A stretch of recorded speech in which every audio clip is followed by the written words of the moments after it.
Joining me now is the reigning Yates Cup champion head coach, Steve Snyder of the Queen's Golden Gaels. You guys were able to put the golden back in that name of yours last year, coach. How good, first off, how good does it feel to kind of have that now under your belt?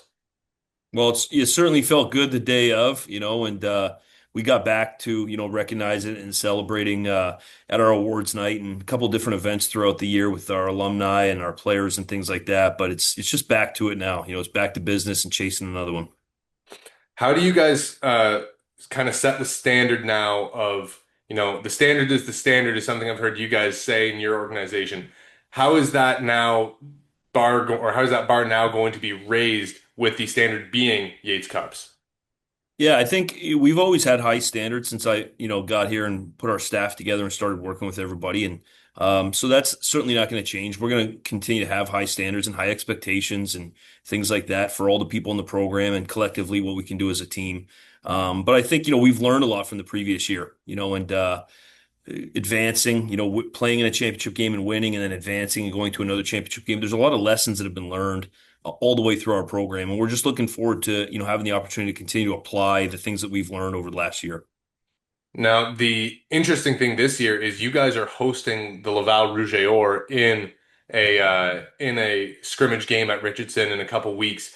What is that going to be like for you guys? I know last year you hosted Carleton in a joint scrimmage. What is this going to look like against Laval?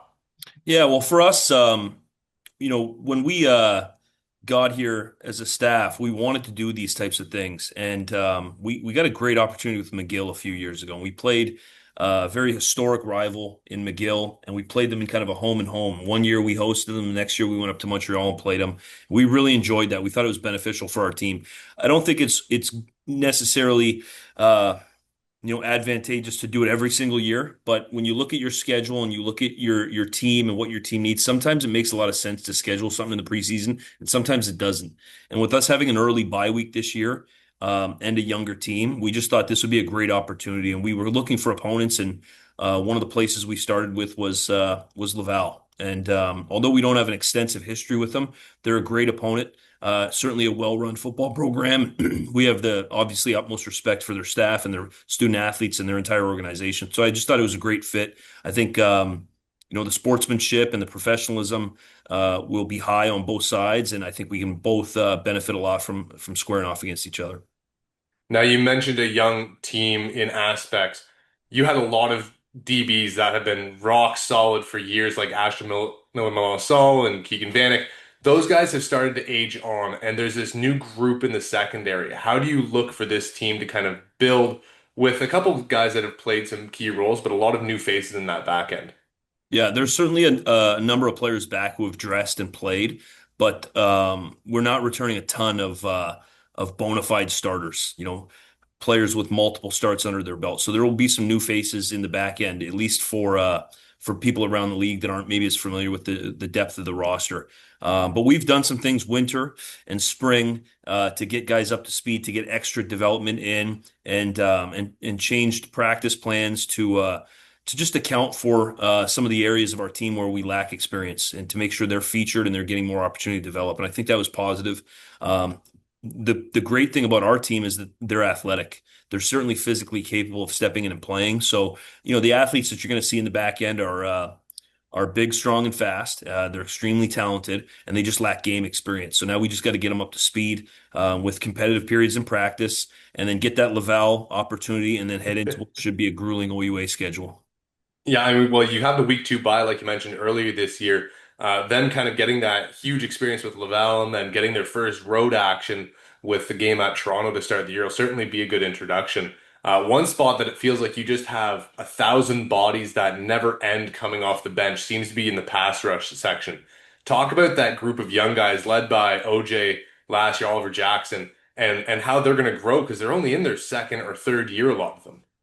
Yeah, Oliver Jackson's a tremendous football player. He's got some wiggle, he's got some shake, he's got a high IQ. He certainly loves the game and works very hard and extremely committed. And he's had his adversity as well. He's been through it a little bit. He's had an injury before that sidelined him a little bit, and he responded well from it. So seems to be, you get older and you've been through something and you really love the game. good things can happen. And you couple him with Stephen Capella, and Eli Bennett and Sam Clark and a number of different guys who I think have all worked really hard and developed here at Queens. Now some new guys are going to get an opportunity to compete in the OUA on game day, and we also returned two guys that have played a lot, and they've played well, and so we're excited about that. Now, you guys had a big man in the middle last year in terms of Justin Pace, but you also had Eric Johnson up front on the interior of your defensive line. Those two guys have moved on. Talk about the competition you had through spring camp in guys trying to establish themselves in that next role in leadership for your defense. Yeah, certainly proud of Eric Johnson and the career he had. Phenomenal commitment to the program and just a player that was extremely consistent, and reliable over his time here. And Justin Pace was the same, really emerged as I think one of the better players in the entire country. And so it'll be tough to replace those guys, just with a one-off player that plugs in there. But the unit can emerge and get the same production or better production, even when a great player like that or great players like that graduate from a unit. And I think we've had really solid depth inside that we've built over the years, both at linebacker and at defensive tackle. And that's something we take a lot of pride in, is trying to be stout in the middle of the defense. And now we just got to make sure that, there's a lot of guys competing and there's guys rotating in. But I think there's a number of players ready to emerge and play more inside. And at linebacker, we do like the group overall. And there's multiple guys that have played a ton of football for us, not necessarily starting every down at middle linebacker, but the amount of opportunities they've had in different defenses we've run and on special teams and the way games have developed and their opportunity to play, I definitely feel good about the depth and the work ethic of the linebacking group. Yeah, the big one for me last year, and I said this to Coach Beck, and I think to you was, when Pace went out, it felt like DJ Ryan just stepped in seamlessly, and there wasn't much of a drop off, as much as you can have from a first team All Canadian like Pace. So it'll be interesting to see that group kind of form. On the offensive side, how good is it to have Alex Freakin back? As well as you guys have recruited the quarterback position the last 3, 4 years, to get the man back at the helm that has been there the last few, with you at least, must be really awesome. Yeah, we think the world of Alex. Obviously, recruiting him and having him join our program a number of years ago, and just to be on the journey with him over the last few years and see what he's been through and what he's been able to accomplish. We certainly just love having him around the building, having him lead our team. We love watching him throw the ball in practice. He's got a talented arm, but his passion for Queens and his ability to bring people together, I think, is what sets him apart. And I think we're blessed to have great people in the program. Alex is certainly one of them. And anytime an athlete comes back for a sixth year in the program, to use that fifth year of eligibility, which was the plan from the get-go. So it's nice to see him see that through. You got to be excited about it. We certainly are. But we also love just the unit in general. Love working with the quarterbacks here that we have here. It's certainly a smart group. It's certainly a talented group. What I'm most impressed with is just how supportive they are of each other. We talk about being the most supportive positional group in the country, because at the end of the day, one guy's going to play. But then everybody in that room's got to rally behind him and be his biggest fan and his biggest supporter and just rooting for him. Like, we're all trying to help him get better and lead the team. And that's what we have in that quarterback room. And I'm pleased with, the team first commitment that the guys have made. Yeah, and I mean, you guys run 4 or 5 deep in that quarterback room where only one of them or two of them really get to play and dress. So to see that kind of camaraderie is really interesting with the talent that you guys have.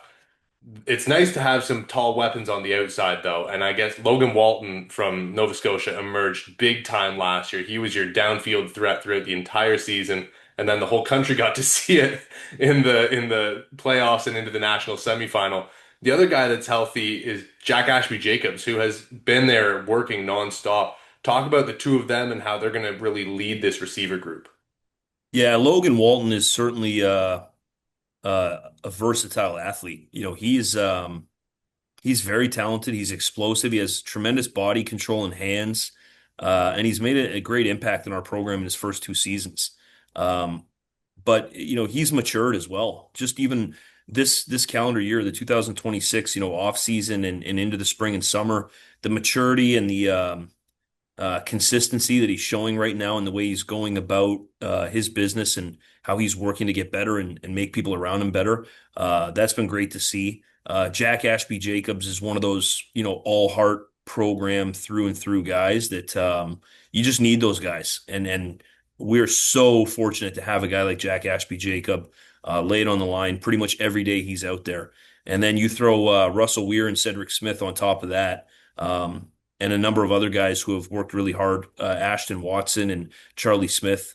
There's a lot of receivers that they just practice really well, and when they've played really well, and they're only getting better. And to have Alex back, I think is something they're all excited about as well.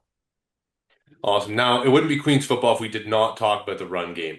Obviously, Cesare had a monstrous career with you guys. He's now graduated and moved on.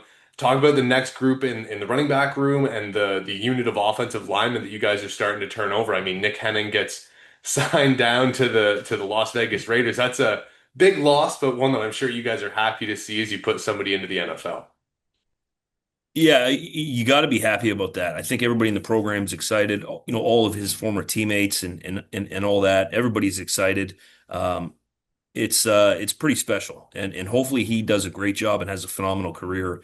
But it's also exciting when people leave. It's exciting to think about what's next and who's next. And when you've done things the right way, you should be excited about who's next. And we certainly are in our program. There's a number of guys who have worked really hard, who have bought in, who came here for a reason, and now they're in a hot competition, and that's always an exciting time. So we return some great offensive linemen. And we're going to play some guys that maybe haven't played a ton, but they've been in our program for a while now.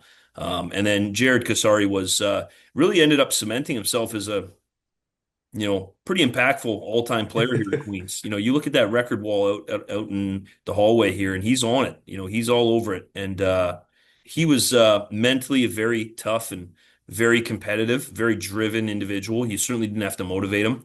And he really did a good job helping us win a Yates Cup, building and then playing well in that game. But behind him again, we're so excited about the new guys that have the opportunity now. And there's a number of talented guys, and they're chomping at the bit, and they've learned a lot from Jared, but they're also excited to put their spin on things. I know it certainly felt like in years past when Jared does step out for even a breather in a play or two, the other backs that would come in to kind of supplement him felt like just such a change of pace from him, let alone one another. So is that kind of the mantra and the mindset of this group is just hit you 1,000 different ways with 1,000 different backs? Yeah, it's something, our staff, certainly myself, we've always believed in is to try to load up a running back room with different styles. You don't want everybody to just be the exact same. You want different styles because there's I would say three, really different things you can do from that backfield spot. And I think it's great if you have all three. And you can't always get there, but some teams can. And so we try to load up there. And when they're different and you can do those different things, then they can all play. And if they're all the same, then you end up finding one guy and he's kind of the guy that you ride. But we want to play multiple people back there. We want to keep people fresh and we want to have a different style of threat back there for different personnel groupings and different play types and different field positions. And um, I think we're on our way to getting there, but still a lot to prove and still a lot of work to be done. Now, a question just on the offense with the turnover in some spots. I know you have the veteran receivers, but there's some O-line holes. How have you guys found through spring camp with your offensive system being so reliant, or not really reliant, but having such a high usage rate of RPOs and those kind of read style plays? How have you found the young guys kind of meshing and stepping into those roles?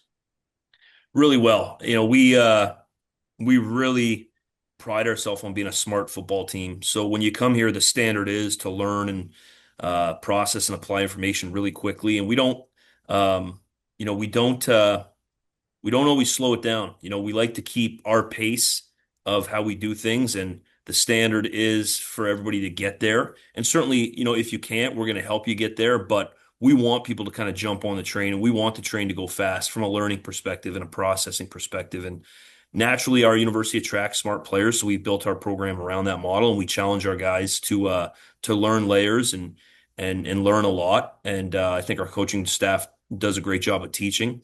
So far, in regards to all that kind of stuff, picking up on things and some of the nuances, maybe more difficult parts of football, I'm really, excited and pleased with, how our group does that. But again, for us, there's a lot to prove still, and there's a lot of work to be done. And I think the guys see that, and having a great, OUA schedule ahead of you and you throw an exhibition game on there as well, it really resets people's focus and gets people, driven and ready to go. How are you guys structuring training camp a little differently, knowing that you have that short turnaround to Laval and then you have that week two bye so short after? The one of the big things was the summer, trying to, get as many guys to stay and report back early in the summer, and our team's done a great job of that. And then it's really, like you said, it's just structuring a training camp where you're in training camp mode, but then you're also transitioning to game prep mode before the Laval game. But that's not a lot of time. So it's not a complete week of game prep, and it's not a complete training camp. It's certainly a hybrid. And then when you come out of that, it's some rest and recovery, and then it's full bore ahead for the University of Toronto. Awesome. Well, Coach, I won't take up too much of your time. I know there's a lot to get to before you guys officially sign in and start your training camp. So, thank you so much for joining me here tonight. Thanks, Wade. Keep up the great work. Thank you, Coach.